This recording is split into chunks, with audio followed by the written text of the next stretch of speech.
اور کوئی بدترین عمر کی طرف پھیر دیا جاتا ہے تاکہ سب کچھ تم جاننے کے بعد پھر کچھ نہ جانو. یعنی بڑھاپے کی یہاں پر کنڈیشن بتائی گئی ہے جس میں آدمی کو اپنے تن بدن کا ہوش بھی نہیں رہتا. اب یہاں تک جو ہے وہ انسانی زندگی کا سائیکل بتایا گیا ہے، پھر آگے جو ہے وہ نباتاتی سائیکل بیان کیا جا رہا ہے. اور تم دیکھتے ہو کہ زمین سوکھی پڑی ہے، پھر جہاں ہم نے اس پر میہ برسایا یکا یک وہ بھپک اٹھی اور پھول گئی. اس نے ہر قسم کی خوش منظر نباتات اگلنے شروع کر دی. یہ سب کچھ اس وجہ سے ہے کہ اللہ ہی حق ہے اور وہ مردوں کو زندہ کرتا ہے اور وہ ہر چیز پر قادر ہے. بے شک اور یہ اس بات کی دلیل ہے کہ قیامت کی گھڑی آ کر رہے گی، اس میں کسی شک کی گنجائش نہیں، اور اللہ ضرور ان لوگوں کو اٹھائے گا جو قبروں میں جا چکے ہیں.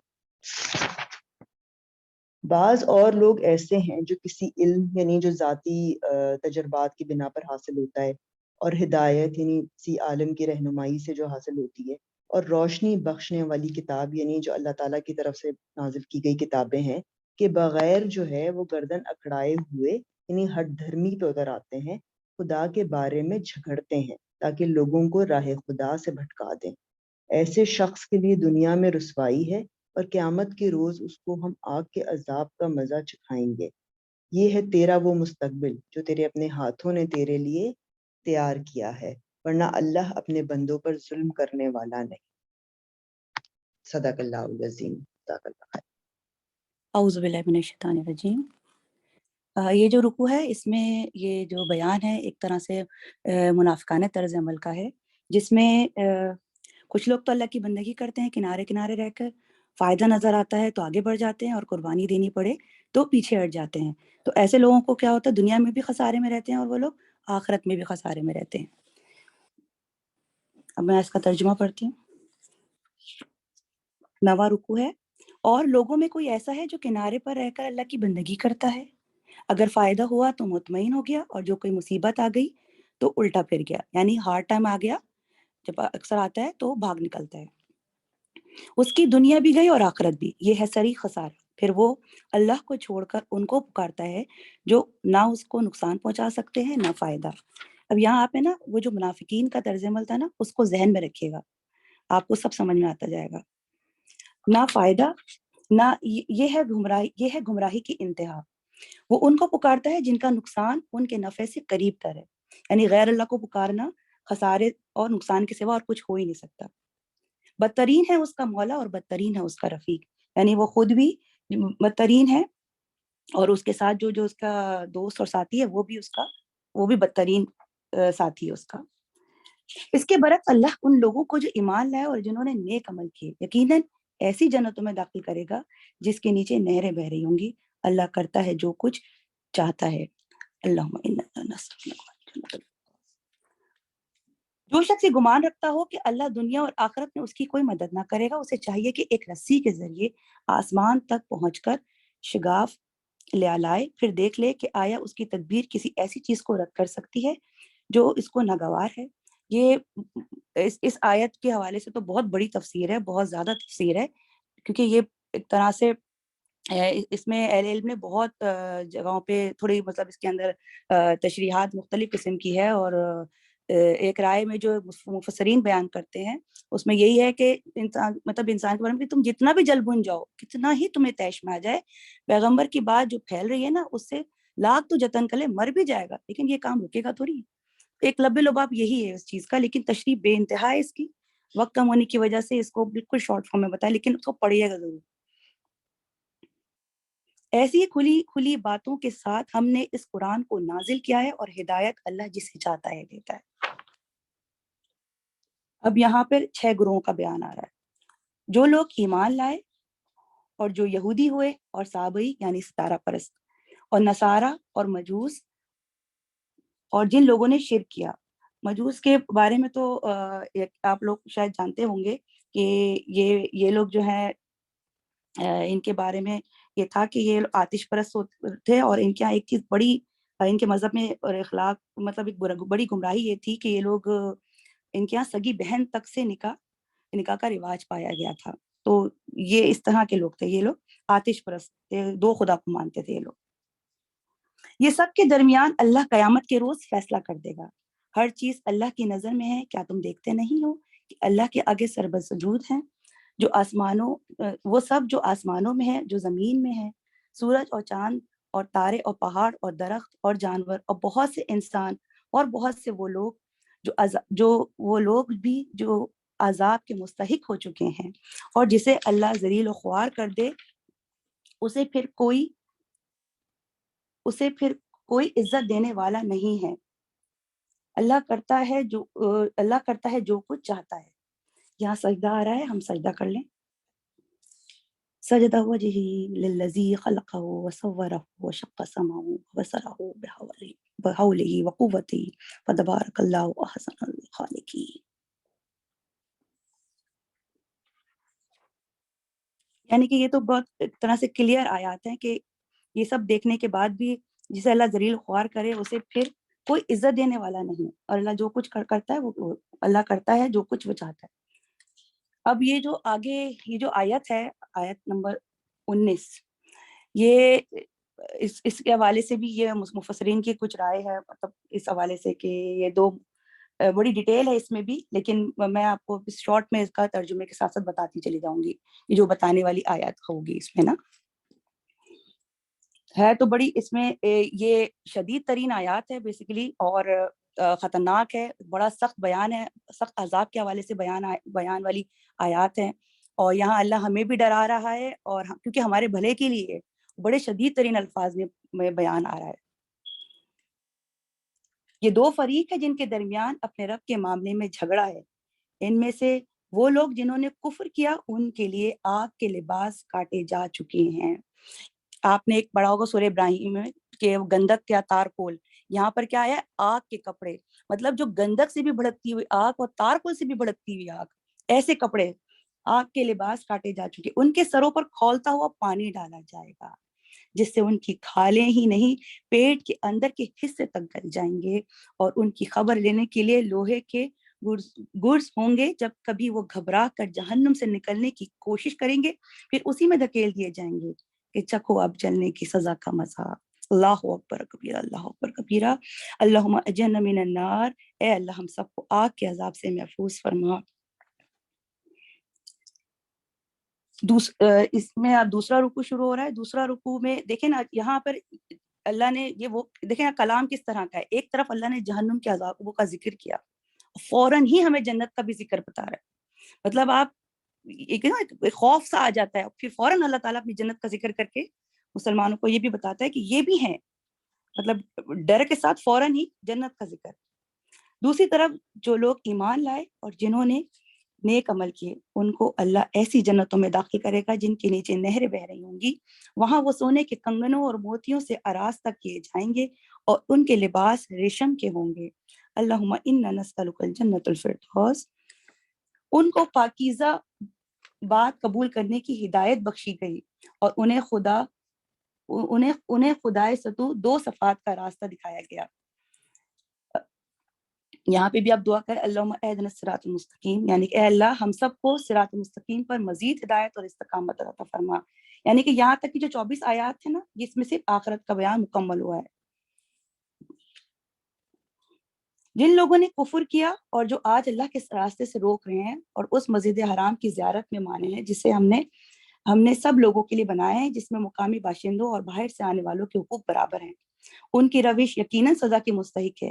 اس مسجد میں بھی راستی سے ہٹ کر ظلم کا طریقہ اختیار کرے گا، اسے ہم دردناک عذاب چکھائیں گے۔ یہ تفسیر بھی پڑھنے والی ہے اور بہت اہم مسائل ہے اس کے اندر۔ بس ایک بات بتاؤں گی کہ ایک تو یہاں پہ کفار کا بیان ہو رہا ہے، لیکن درمیان میں جو مسجد الحرام کا ذکر ہوا ہے اس میں یہ بتایا جا رہا ہے کہ یہ سب کے لیے یکساں ہیں، اس میں رہنے والے بھی اور باہر سے آنے والے بھی، مطلب یہاں پہ کوئی وی آئی پی ٹچ نہیں ہے، وی آئی پی پروٹوکول نہیں ہے، یہ سب کے لیے یکساں ہیں۔ اور آپ اس کا تفسیر پڑھیں گے تو آپ کو زیادہ اچھے طریقے سے یہ سمجھ میں آئے گی۔ صدق اللہ العظیم۔ میرا بس یہی دو تھا نا؟ جی آپ کا یہ پوری امت کی ملکیت ہے حرم کی جو حدود ہے، لیکن بعد میں یہ بیچنے کی، یہ اب کے دور میں جب مسئلے مسائل لڑائیاں یہ وہ شروع ہو گئے تھے تو مکہ کی گورنمنٹ نے بیچنے کی، خریدنے کی اور قبضے کی اجازت دی تھی۔ ادروائز اس پہ کسی کا قبضہ نہیں تھا، کسی کی ذاتی جائیداد نہیں تھی، یہ پوری امت کی ہے۔ نیکسٹ کس کی ہے؟ رکشندہ کی۔ نیکسٹ رکو نمبر 11، یہ پیچھے سے ذکر آ رہا ہے کہ جیسے حج کے لیے انہوں نے منع کر دیا تھا قریش مکہ نے، تو ان کے لیے آگے وعید آ رہی ہے اور ان کی گرفت کے بارے میں بتایا جائے گا کہ انہیں حج سے کسی کو روکنے کی اجازت نہیں ہے۔ تو اسی کا ذکر آگے سے یہیں سے شروع کرتے ہیں۔ ترجمہ ہے، یاد کرو وہ وقت جب کہ ہم نے ابراہیم علیہ السلام کے لیے اس گھر یعنی خانہ کعبہ کی تجویز کی تھی، اس ہدایت کے ساتھ کہ میرے ساتھ کسی چیز کو شریک نہ کرو، اور میرے گھر کو طواف کرنے والوں اور قیام اور رکوع و سجود کرنے والوں کے لیے پاک رکھو، مطلب کہ ان کے لیے رکھو، جو لوگ یہاں پہ طواف کرنے آتے ہیں ان کو روکنے کی ضرورت نہیں ہے کسی کو بھی۔ اور آگے ذکر ہے کہ ترجمے میں کہ اور لوگوں کو حج کے لیے اذن عام دے دو کہ وہ تمہارے پاس ہر دور دراز مقام سے پیدل اور اونٹوں پر سوار آئیں تاکہ وہ فائدے دیکھیں جو یہاں ان کے لیے رکھے گئے ہیں، اور چند مقرر دنوں میں ان جانوروں پر اللہ کا نام لیں جو اس نے انہیں بخشے ہیں۔ یعنی یہ حج کے ذکر آ رہا ہے کہ حج کے کتنے دن ہیں، اس میں اللہ کے نام پر کون کون سے جانوروں کی قربانی دینی ہے، یہ پہلے ہم آیتوں میں سورہ بقرہ میں سورہ انعام میں پڑھ چکے۔ آگے ترجمہ ہے کہ اور جو اس نے انہیں بخشے ہیں خود بھی کھائیں اور تنگ دست محتاجوں کو بھی دیں، یعنی جو آپ قربانی کریں اس میں سے خود بھی کھائیں، لوگوں کو بھی دیں، اور جو لوگ تنگ دست ہیں ان کو بھی دیں تاکہ ان کا بھی بھلا ہو۔ آگے ترجمہ ہے، پھر اپنا میل کچیل دور کریں، مطلب کہ نہائیں دھوئیں، وہ جو جیسے آگے حج کے ارکان کے بارے میں بتایا جا رہا ہے، اور اپنی نظریں پوری کریں یعنی کہ قربانی کریں، اور اس کے بعد دوبارہ جب طواف کرتے ہیں اس کا ذکر ہے کہ اس قدیم گھر کا طواف کریں، یعنی طواف زیارت کا ذکر ہے کہ اس کے بعد طواف زیارت کریں اور اپنا حج مکمل کریں۔ یہ تھا تعمیر کعبہ کا مقصد، یعنی کہ اللہ تعالیٰ کے لیے اللہ تعالیٰ کا طواف وداع، طواف وداع، آخری طواف کو طواف وداع کہتے ہیں۔ سوری طواف وداع، یہ تھا تعمیر کعبہ کا مقصد۔ جو کوئی اللہ کی قائم کردہ حرمتوں کا احترام کرے تو یہ اس کے رب کے نزدیک خود اس کے لیے بہتر ہے، اور تمہارے لیے مویشی جانور حلال کیے گئے ماں سوا ان چیزوں کے جو تمہیں بتائی جا چکی ہیں، پس بتوں کی گندگی سے بچو، جھوٹی باتوں سے پرہیز کرو، یکسو ہو کر اللہ کے بندے بنو اور اس کے ساتھ کسی کو شریک نہ کرو، اور جو کوئی اللہ کے ساتھ شرک کرے تو گویا وہ آسمان سے گر گیا، اب یا تو اسے پرندے اچک لے جائیں گے یا ہوا اس کو ایسی جگہ لے جا کر پھینک دے گی جہاں اس کے چتھڑے اڑ جائیں گے۔ یہ ہے اصل معاملہ، اسے سمجھ لو، اور جو اللہ کے مقرر کردہ شاعر کا احترام کرے یہ دلوں کے تقوی سے ہے۔ یعنی یہ تقوی کا ذکر آ رہا ہے کہ جیسے سورہ بقرہ میں تھا کہ سب سے بہترین زادرات جو ہے وہ تقوی ہے، اور تمہیں ایک وقت مقرر تک ان ہدی کے جانوروں سے فائدہ اٹھانے کا حق ہے، مطلب کہ جو قربانی کے جانور ہیں ان سے آپ اپنا کام بھی لے سکتے ہیں، اس کے بعد ان کی قربانی بھی کر سکتے ہیں۔ پھر ان کی قربان کرنے کی جگہ اسی قدیم گھر کے پاس ہے، مطلب کہ اس کے بعد آپ اس پہلے زمانے میں جیسے جانور پر سفر کر کے آتے تھے تو انہی کی قربانی کرتے تھے، تو انہی کی قربانی کے لیے لکھا ہوا ہے کہ آگے اسی جگہ پہ یعنی کہ خانہ کعبہ کے پاس قربان کر دیا جائے ان جانوروں کو۔ آگے دوسرا کچھ شروع ہو رہا ہے، رکو نمبر 12، ہر امت کے لیے ہم نے قربانی کا ایک قاعدہ مقرر کر دیا ہے تاکہ امت کے لوگ اس جانوروں پر اللہ کا نام لیں اور جو اس نے ان کو بخشے ہیں، ان مختلف طریقوں کے اندر مقصد ایک ہی ہے، پس تمہارا خدا ایک ہی خدا ہے، اس کے تم مطیع فرمان بن جاؤ، اور اے نبی صلی اللہ علیہ وآلہ وسلم بشارت دے دے عاجزانہ روش اختیار کرنے والوں کو، جن کا حال یہ ہے کہ اللہ کا ذکر سنتے ہیں تو ان کے دل کانپ اٹھتے ہیں، اور جو مصیبت بھی ان پر آتی ہے تو اس پر صبر کرتے ہیں، نماز قائم کرتے ہیں، اور جو کچھ رزق ہم نے ان کو دیا ہے اس میں سے خرچ کرتے ہیں، اور قربانی کے اونٹوں کو ہم نے تمہارے لیے شاعر اللہ میں شامل کیا ہے، تمہارے لیے ان میں بھلائی ہے، بس انہیں کھڑا کر کے ان پر اللہ کا نام لو، اور جب قربانی کے بعد ان کی پیٹھیں زمین پر ٹک جائیں تو ان میں سے خود بھی کھاؤ اور ان کو بھی کھلاؤ جو قناعت کیے بیٹھے ہیں، اور ان کو بھی جو اپنی حاجت پیش کریں۔ ان جانوروں کو ہم نے اس طرح تمہارے لیے مسخر کیا ہے کہ تاکہ تم شکریہ ادا کرو، نہ ان کے گوشت اللہ کو پہنچتے ہیں نہ خون، مگر اسے تمہارا تقوی پہنچتا ہے۔ اس نے ان کو تمہارے لیے اس طرح مسخر کیا ہے تاکہ ان کی بخشی ہوئی ہدایت پر تم اس کی تکبیر کرو، اور اے نبی صلی اللہ علیہ وآلہ وسلم بشارت دے دو نیکوکار لوگوں کو یقیناً اللہ مدافعت کرتا ہے ان لوگوں کی طرف سے جو ایمان لائے ہیں، یقیناً اللہ کسی خائن کافر نعمت کو پسند نہیں کرتا۔ جزاک اللہ۔ اعوذ باللہ من الشیطان الرجیم، بسم اللہ الرحمن الرحیم۔ 13واں رکوع ہے۔ اذن للذین یقاتلون بانہم ظلموا وان اللہ علی نصرہم لقدیر۔ اجازت دے دی گئی ان لوگوں کو جن کے خلاف جنگ کی جا رہی ہے کیونکہ وہ مظلوم ہیں، اور اللہ یقیناً ان کی مدد پر قادر ہے۔ یہ وہ لوگ ہیں جو اپنے گھروں سے ناحق، یہ وہی جو مکے سے ہجرت کر کے مدینہ کی طرف جن لوگوں نے اسلام قبول کیا اور انہوں نے ہجرت کی تھی، یہ ان کا ذکر ہے۔ دیے گئے صرف قصور اس پر کہ وہ کہتے تھے کہ ہمارا رب اللہ ہے، اور اگر اللہ کو ایک دوسرے کے ذریعے دفع نہ کرتا رہا تو خانگاہیں اور گرجا اور معبد اور مسجدیں جن میں اللہ کا کثرت سے نام لیا جاتا ہے سب مسمار کر ڈالی جائیں گی۔ اللہ ضرور ان لوگوں کی مدد کرے گا جو اس کی مدد کریں گے۔ اللہ بڑا طاقتور اور زبردست ہے۔ یہ وہ لوگ ہیں جنہیں اگر ہم زمین میں اقتدار بخشیں تو وہ نماز قائم کریں گے، زکوٰۃ دیں گے، معروف کا حکم دیں گے اور منکر سے منع کریں گے، اور تمام معاملات کا انجام کار اللہ ہی کے ہاتھ میں ہے۔ یہاں پر یہ آج کے دور کے لیے بھی آیت اس طرح سے ہے کہ اگر کہیں بھی اسلام جو ہے اس کو خطرہ لاحق ہو یا اسلامک دار جو ہے وہ ختم ہونے کا خطرہ ہو، تو امت مسلمہ کا یہ فرض ہے کہ وہ سب اکٹھے ہو کر اس کام کے لیے نکلیں، کہ ایسا نہ ہو کہ ہماری جو ہے وہ لاپرواہیاں اور ہماری جس طریقے سے ہم لوگ آج کل پہ حص و حرکت پڑے ہوئے ہیں ساری امت مسلمہ، تو یہ ہمارا نام و نشان ختم ہو جائے۔ آگے ترجمہ ہے، اور تمام معاملات کا انجام کار اللہ کے ہاتھ میں ہے۔ اے نبی صلی اللہ علیہ وآلہ وسلم، اگر وہ تمہیں جھٹلاتے ہیں تو ان سے پہلے قوم نوح اور عاد اور سمود اور قوم ابراہیم اور قوم لوط اور اہل مدین کو بھی وہ جھٹلا چکے ہیں، اور موسیٰ کو بھی جھٹلا چکے ہیں۔ ان سب منکرین حق کو میں نے پہلے مہلت دی، پھر پکڑ لیا۔ اب دیکھ لو میری عقوبت کیسی ہے، یعنی میرے اب وہ جو سزا مل رہی ہے وہ کس طرح کی ہے۔ کتنے ہی خطاکار بستیاں ہیں جن کو ہم نے تباہ کیا ہے، اور آج وہ اپنی چھتوں پر الٹی پڑی ہیں۔ کتنے ہی کنویں بیکار اور کتنے ہی کھنڈر بنے ہوئے ہیں۔ کیا یہ لوگ زمین پہ چلے پھرے نہیں؟ ان کے دل سمجھنے والے اور ان کے کان سننے والے ہوتے۔ حقیقت یہ ہے کہ آنکھیں اندھی نہیں ہوتی مگر دل اندھے ہو جاتے ہیں جو سینوں میں ہیں۔ بے شک یہ بات آج کے لیے بھی ہے کہ آنکھوں سے ہم سب دیکھتے ہیں، لیکن جو ہے وہ بس دل میں اس کو برا کہہ دیتے ہیں۔ اگلی آیت کا ترجمہ ہے، یہ لوگ عذاب کے لیے جلدی مچا رہے ہیں، اللہ ہرگز اپنے وعدے کے خلاف نہ کرے گا، مگر تیرے رب کے ہاں ایک دن تمہارے شمار کے 1000 برس کے برابر ہوا کرتا ہے۔ کتنی ہی بستیاں ہیں جو ظالم تھی، پہلے ان کو مہلت دی پھر پکڑ لیا، اور سب کو واپس تو میرے پاس ہی آنا ہے۔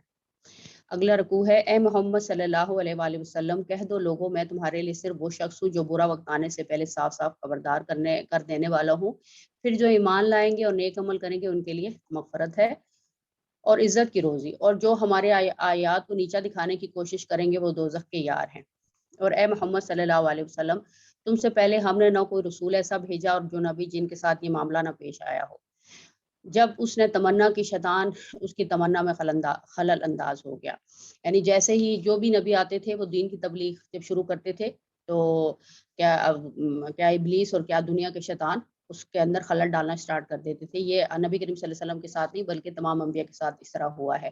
اس طرح جو کچھ بھی شیطان خلل اندازیاں کرتا ہے اللہ ان کو مٹا دیتا ہے اور اپنی آیات کو پختہ کر دیتا ہے۔ آگے یہ اللہ تعالیٰ کے نام سارے آئیں گے۔ اللہ علیم ہے اور حکیم ہے، وہ اس لیے ایسا ہونے دیتا ہے تاکہ شیطان کی ڈالی خرابیوں کو فتنہ بنا دے ان لوگوں کی جن کے دلوں کو نفاق کا روگ لگا ہوا ہے اور جن کے دل کھوٹے ہیں۔ حقیقت یہ ہے کہ یہ ظالم لوگ اناد میں بہت دور نکل گئے ہیں، یعنی اللہ سے دشمنی کر رہے ہیں، اور علم سے بہرہ مند لوگ جان لیں یہ حق ہے تیرے رب کی طرف سے، اور وہ اس پر ایمان لے آئیں اور ان کے دل اس کے آگے جھک جائیں۔ یقیناً اللہ ایمان لانے والوں کو ہمیشہ سیدھا راستہ دکھا دیتا ہے۔ بے شک اگلا ترجمہ ہے،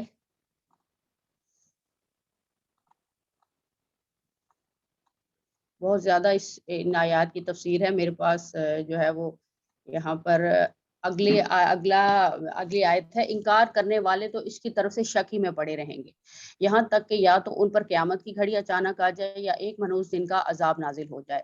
اس روز بادشاہی اللہ کی ہوگی اور وہ ان کے درمیان فیصلہ کر دے گا جو ایمان رکھنے والے اور عمل صالح کرنے والے ہوں گے، اور نعمت بھری جنتوں میں داخل جائیں گے، اور جنہوں نے کفر کیا ہوگا وہ ہماری آیات کو جھٹلایا ہوگا، ان کے لیے رسوا کن عذاب ہوگا۔ استغفر اللہ، جزاک اللہ خیر۔ آیت نمبر 58 ہے، اور جن لوگوں نے خدا کی راہ میں ہجرت کی پھر مارے گئے یا مر گئے، ان کو خدا اچھی روزی دے گا اور بے شک خدا سب سے بہتر رزق دینے والا ہے۔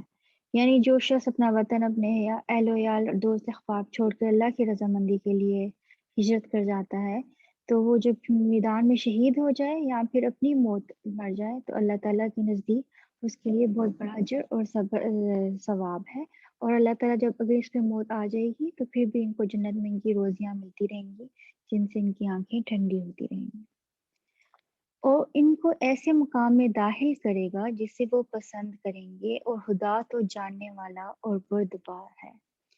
یہ بات خدا کے ہاں ٹھہر چکی ہے، اور جو شخص کسی کو اتنی ہی ایذا دے جتنی ایذا اس کو دی گئی، پھر اس شخص پر زیادتی کی جائے تو خدا اس کی مدد کرے گا، بے شک خدا معاف کرنے والا اور بخشنے والا ہے۔ یعنی کہ اگر کسی نے بدلہ لینا ہے زیادتی کا تو اس کو اتنی ہی بدلہ لیں جتنا کہ اس کو خود سے ایذا ملی ہے، اور اگر معاف کر دے تو اللہ تعالیٰ بخشنے والا ہے۔ آگے ہم، اور یہ اس لیے کہ خدا رات کو دن میں داخل کرتا ہے اور دن کو رات میں داخل کرتا ہے، اور خدا تو سننے والا دیکھنے والا ہے، اور یہ اس لیے کہ خدا ہی برحق ہے، اور جس چیز کو کافر خدا کے سوا پکارتے ہیں وہ باطل ہے، اس لیے خدا رفیع و شان اور بڑا ہے۔ کیا تم نہیں دیکھتے کہ خدا آسمان سے مینا برساتا ہے تو زمین سرسبز ہو جاتی ہے؟ بے شک خدا باریک بین اور خبردار ہے، اور جو کچھ آسمانوں میں ہے اور جو کچھ زمین میں ہے سب اسی کا ہے، بے شک خدا بے نیاز اور قابل ستائش ہے۔ بے شک صدق اللہ علیہ وسلم۔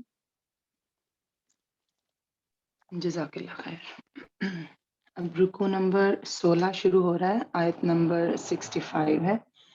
أَلَمْ تَرَ أَنَّ اللَّهَ سَخَّرَ لَكُم مَّا فِي الْأَرْضِ وَالْفُلْكَ تَجْرِي فِي الْبَحْرِ بِأَمْرِهِ، کیا آپ نے نہیں دیکھا کہ اللہ ہی نے زمین کی تمام چیزیں تمہارے بس میں کر دی ہیں، اور اس کے فرمان سے پانی میں چلتی ہوئی کشتیاں بھی؟ وہی آسمان کو تھامے ہوئے ہے کہ زمین پر اس کی اجازت کے بغیر گر نہ پڑے۔ بے شک اللہ لوگوں پر شفقت و نرمی کرنے والا اور مہربان ہے۔ اس میں اللہ تعالیٰ کی نشانیوں کا ذکر ہے۔ اس آیت میں اگلی آیت کا ترجمہ کرتے ہیں۔ اسی نے تمہیں زندگی بخشی، پھر وہی تمہیں مار ڈالے گا، پھر وہی تمہیں زندہ کرے گا۔ بے شک انسان البتہ ناشکرا ہے۔ اس میں انسان کی تخلیق، پھر اس کا مرنا اور مرنے کے بعد دوبارہ زندہ کیا جانا، اس کا بیان کیا جا رہا ہے۔ اگلی آیت کا ترجمہ ہے، ہر امت کے لیے ہم نے عبادت کا ایک طریقہ مقرر کر دیا ہے جسے وہ بجا لانے والے ہیں، بس انہیں اس امر میں آپ سے جھگڑا نہ کرنا چاہیے، اور آپ اپنے پروردگار کی طرف لوگوں کو بلائیے، یقیناً آپ ٹھیک ہدایت ہی پر ہیں۔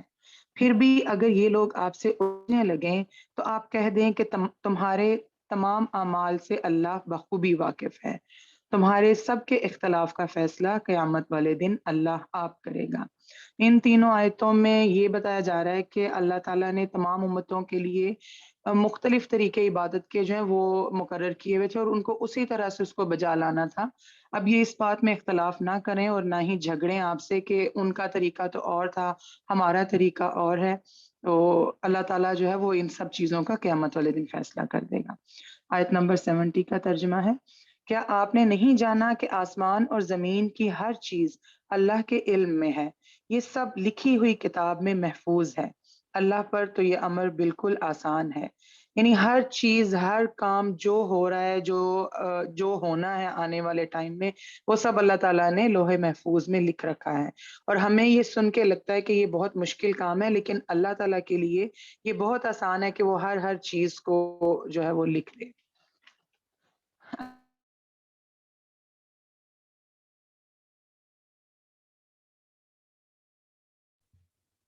طاہرہ آواز نہیں آ رہی آپ کی، مائک ٹھیک کرو۔ کہ اللہ کی طرف سے کوئی سند ہوتی تو پھر یہ ہوتا کہ اللہ نے اس کے بارے میں کہا ہے یا کوئی دلیل دی ہے تو اس وجہ سے ان کی عبادت کرنی چاہیے، نہ تو اللہ نے اس کی کوئی دلیل دی تھی کہ اس کے علاوہ کسی کو اس کے ساتھ شریک کیا جائے، اور نہ ہی ان کو خود معلوم تھا یہ کہ یہ کیوں اس طرح کر رہے ہیں۔ اگلی آیت ہے آیت نمبر 72۔ جب ان کے سامنے ہمارے کلام کی کھلی ہوئی آیتوں کی تلاوت کی جاتی ہے تو آپ کافروں کے چہروں پر ناخوشی کے صاف آثار پہچان لیتے ہیں، وہ تو قریب ہوتے ہیں کہ ہماری آیتیں سنانے والوں پر حملہ کر بیٹھے۔ کہہ دیجئے کہ کیا میں تمہیں اس سے بھی زیادہ بدتر خبر دوں؟ وہ آگ ہے جس کا وعدہ اللہ نے کافروں سے کر رکھا ہے، اور وہ بہت ہی بری جگہ ہے۔ جب وہ کلام الہی سنتے تھے تو ان کے چہرے بالکل بہت ناگواری ظاہر کرتے تھے، ان کے چہروں پہ بہت ناگواری آ جاتی تھی، تو اللہ تعالیٰ ان کو کہہ رہا ہے کہ اس چیز سے یہ لوگ اتنے ان کو یہ ناگوار گزر رہی ہے تو کیا میں ان کو بتاؤں جو اس سے بھی زیادہ ناگوار چیز ہوگی ان کے لیے، تو وہ آگ ہے جو ان کو ان کی سزا کے طور پہ ملے گی جب یہ اللہ کے سامنے حاضر ہوں گے۔ اگلا رکوع شروع ہو رہا ہے، یہ رکوع نمبر 17 ہے، اس سپارے کا آخری رکوع ہے، اس کی 6 آیتیں ہیں۔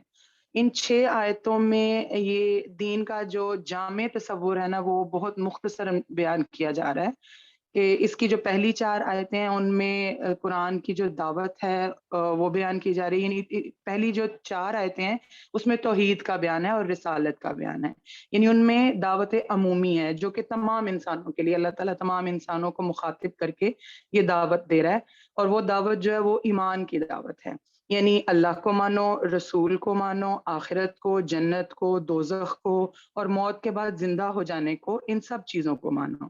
اب جو ان سب چیزوں کو مان لیں گے اس کے بعد پھر شروع ہوگا ان لوگوں سے بیان، وہ جو آخری 2 آیتیں ہیں ان میں آئے گا کہ جو ایمان لے آئیں گے پھر ان کو کن کن چیزوں کا حکم دیا جا رہا ہے کہ انہوں نے کیا کیا کرنا ہے، کیونکہ اگر تو ان چیزوں پہ ہی کوئی ایمان نہیں لا رہا تو پھر ان کو تو اس حکم کا کوئی فائدہ ہی نہیں کہ نماز پڑھو، زکوٰۃ دو یا اللہ تعالیٰ کی عبادت کرو، اللہ کے بندے بن جاؤ۔ تو وہ جو آگے 2 آخری آیتیں ہیں ان میں ایمان والوں سے اللہ تعالیٰ مخاطب ہے۔ اب میں ترجمہ شروع کرتی ہوں ان آیتوں کا۔ آیت نمبر 73 ہے، لوگوں، یہاں پہ اب تمام لوگوں سے اللہ تعالیٰ مخاطب ہے، لوگوں ایک مثال بیان کی جا رہی ہے، ذرا کان لگا کر سن لو، اللہ کے سوا جن جن کو تم پکارتے رہے ہو وہ ایک مکھی بھی تو پیدا نہیں کر سکتے، گو سارے کے سارے ہی جمع ہو جائیں، بلکہ اگر مکھی ان سے کوئی چیز لے بھاگے تو یہ تو اسے بھی اس سے چھین نہیں سکتے، بڑا بودا ہے طلب کرنے والا اور بڑا بودا ہے وہ جس سے طلب کیا جا رہا ہے، یعنی طالب جو ہے وہ بھی کمزور اور طلب مطلوب جو ہے وہ بھی کمزور، یعنی جیسا ہمارا آئیڈیل اس طرح سے ہی ہماری آگے سے جو ہمارا کردار ہوگا وہ بھی اسی طرح سے ہوگا۔ اللہ تعالیٰ اس آیت میں بہت ہی پیارے طریقے سے اللہ تعالیٰ نے بتا دیا مثال دے کے کہ یہ تو ایک حقیر سی جو مخلوق ہے، اللہ کی مکھی ہے جو اس تک کو پیدا نہیں کر سکتے، بلکہ ان کے سامنے جو چیزیں رکھی ہوتی ہیں انہوں نے جو حلوے وغیرہ اور اس طرح کی چیزیں نظریں چڑھاتے ہیں ان کے آگے، تو اگر ان کے اوپر کوئی مکھی بیٹھ جائے اور اس میں سے کچھ لے جائے تو یہ تو ان سے وہ بھی نہیں چھین سکتے واپس، تو ان کی عبادت کر کے ان سے کیا یہ طلب کر رہے ہیں۔ اگلی آیت ہے، انہوں نے اللہ کے مرتبے کے مطابق اس کی قدر جانی ہی نہیں، اللہ بڑا ہی زور قوت والا اور غالب و زبردست ہے، بے شک فرشتوں میں سے اور انسانوں میں سے رسولوں کو اللہ ہی چن لیتا ہے، بے شک اللہ سننے والا دیکھنے والا ہے۔ فرشتوں میں سے اور انسانوں میں سے مطلب فرشتے جو ہیں جیسے حضرت جبرائیل علیہ السلام ہیں ان کو فرشتوں میں سے اللہ تعالیٰ نے چن لیا وہی نازل کرنے کے لیے، انسانوں میں سے رسول ہیں جو اللہ تعالیٰ ان کو چن لیتا ہے کہ ان کے اوپر وہی آتی ہے، تو یہ رسالت کا ذکر آ رہا ہے یہاں پہ۔ اگلی آیت کا ترجمہ ہے، وہ بخوبی جانتا ہے جو کچھ ان کے آگے ہے اور جو کچھ ان کے پیچھے ہے، اور اللہ ہی کی طرف سب کام لوٹائے جاتے ہیں۔ اے ایمان والو، اب یہاں سے ایمان والوں سے خطاب جو ہے وہ شروع ہو رہا ہے کہ جو اوپر والی ساری باتیں مان گئے، اب جو یہ سب مان گئے ہیں اب انہوں نے کیا کرنا ہے، اللہ تعالیٰ وہ چیز بیان کر رہے ہیں۔ اے ایمان والو، رکوع سجدہ کرتے رہو، یعنی جھکو اور اس سے بھی زیادہ جھک کے سجدے میں چلے جاؤ، اور اپنے پروردگار کی عبادت میں لگے رہو اور نیک کام کرتے رہو تاکہ تم کامیاب ہو جاؤ۔ یہاں پہ یہ آیت سجدہ ہے، ہم سجدہ کر لیتے ہیں۔ سجد وجهي للذي خلقه وصوره وشق سمعه وبصره بحوله وقوته فتبارك الله احسن الخالقين۔ اگلی آیت کا ترجمہ کرتے ہیں۔ اور اللہ کی راہ میں ویسا ہی جہاد کرو جیسے جہاد کا حق ہے۔ اب جہاد کا حکم آ رہا ہے یہاں پہ۔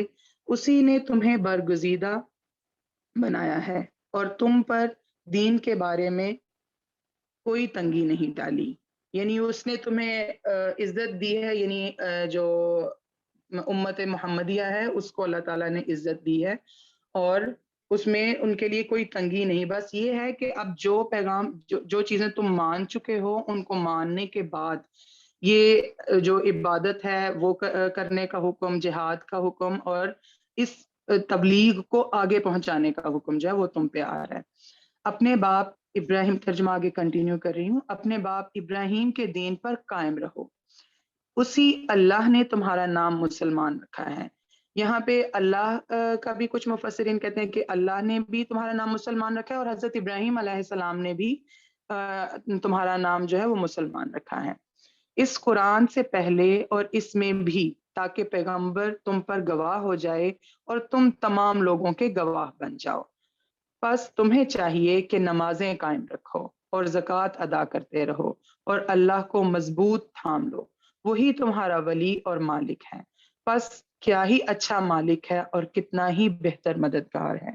صدق اللہ العظیم۔ جزاک اللہ خیر۔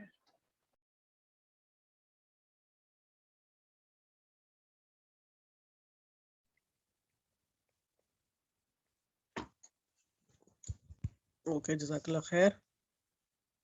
الحمدللہ رب العالمین، الصلاۃ والسلام علی اشرف الانبیاء والمرسلین۔ اللہم ارحمنی بالقرآن واجعلہ لی اماما ونورا وہدا ورحمہ، اللہم ذکرنی منہ ما نسیت وعلمنی منہ ما جہلت وارزقنی تلاوتہ آناء اللیل واطراف النہار واجعلہ لی حجتا یا رب العالمین۔ اللہم احسن عاقبتنا فی الامور کلہا واجرنا من خزی الدنیا وعذاب الآخرہ۔ اللہم انا نسألک الہدی والتقی والعفاف والغنی۔ ربنا آتنا فی الدنیا حسنۃ وفی الآخرۃ حسنۃ وقنا عذاب النار۔ سبحانک اللہم وبحمدک، نشہد ان لا الہ الا انت، نستغفرک ونتوب الیک، وما علینا الا البلاغ۔ ربنا تقبل منا انک انت السمیع العلیم وتب علینا انک انت التواب الرحیم، وصلی اللہ تعالی علی خیر خلقہ محمد وآلہ واصحابہ اجمعین برحمتک یا ارحم الراحمین، آمین یا رب العالمین۔ السلام علیکم ورحمۃ اللہ وبرکاتہ۔